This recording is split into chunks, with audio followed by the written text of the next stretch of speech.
जय हिंद दोस्तों। 100 शब्द प्रति मिनट डिक्टेशन स्टार्ट।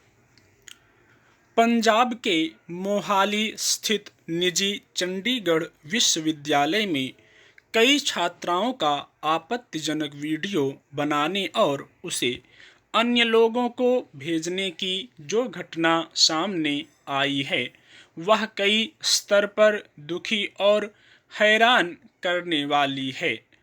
प्रथम दृष्टया यह ऐसा करने के नतीजों की फिक्र किए बिना सिर्फ बेहद हल्केपन की वजह से की गई खुराफात लगती है, लेकिन किसी भी स्थिति में की गई ऐसी हरकत पीड़ित लड़कियों के सम्मान और यहाँ तक कि उनकी जिंदगी से भी खिलवाड़ है। अब तक जैसी खबरें आई हैं उस संदर्भ में यह समझना मुश्किल है कि वहां पढ़ने वाली एक लड़की ने ही कई अन्य लड़कियों के नहाने के क्रम में चुपके से वीडियो बनाया तो उसके पीछे उसकी कौन सी मंशा काम कर रही थी। अगर उसने अपने किसी दोस्त के कहने पर ऐसा किया तो उसका अपना विवेक क्या कर रहा था।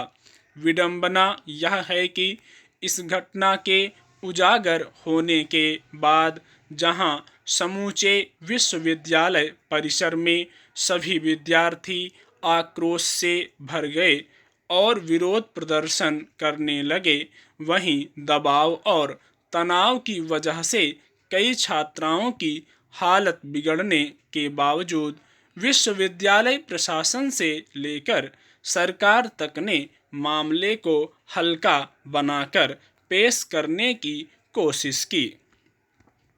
विचित्र यह है कि एक समांतर वीडियो में आरोपी छात्रा के अपनी गलती स्वीकार करने की बात सामने आने के बावजूद प्रशासन की ओर से यह कहा गया कि घटना जैसी बताई जा रही है वैसी नहीं है, जबकि दबाव बढ़ने पर पुलिस ने आरोपी लड़की का मोबाइल और अन्य उपकरण जब्त कर फॉरेंसिक जांच के लिए भेजा तो इसके पीछे कुछ ना कुछ आधार तो होगा। इसके अलावा इस मामले में 3 आरोपियों को गिरफ्तार कर अदालत में भी पेश किया गया, जहां से उन्हें 7 दिन के रिमांड पर भेजा गया।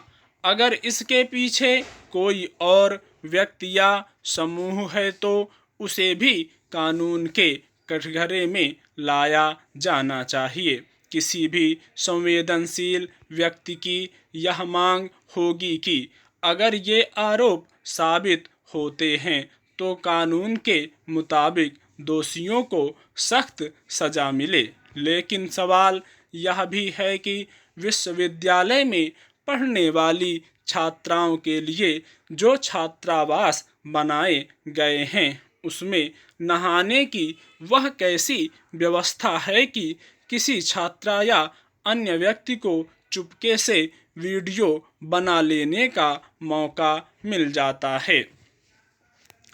अगर इस तरह की असुरक्षित और लापरवाही भरी परिस्थिति में छात्राओं को रहना पड़ता है तो इसकी जिम्मेदारी किस पर आती है।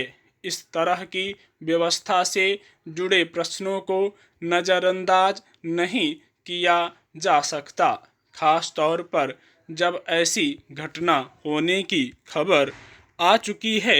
यह छिपा नहीं है कि हमारे सामाजिक परिवेश में आजकल बहुत सारे लोगों के हाथ में कैमरे से लैस स्मार्टफोन तो आ गए हैं, लेकिन इसके इस्तेमाल और इसके जोखिम को लेकर बहुत कम लोग जागरूक हैं। फिर युवाओं के भीतर उम्र या अन्य वजहों से जो मानसिक शारीरिक उथल पुथल होती है उससे संतुलित तरीके से निपटने और खुद को दिमागी रूप से स्वस्थ और संवेदनशील बनाए रखने में कई आधुनिक तकनीक बाधा बन रही है। अगर ऐसी प्रवृत्तियां कभी किसी अपराध के रूप में सामने आती हैं तो निश्चित रूप से कानूनी तरीके से निपटना एक प्राथमिक उपाय होगा, लेकिन इसके दीर्घकालिक निदान के लिए इन आधुनिक तकनीकों या संसाधनों के इस्तेमाल को लेकर विवेक और संवेदना का ख्याल रखने के साथ साथ सामाजिक प्रशिक्षण भी जरूरी है। स्टॉप।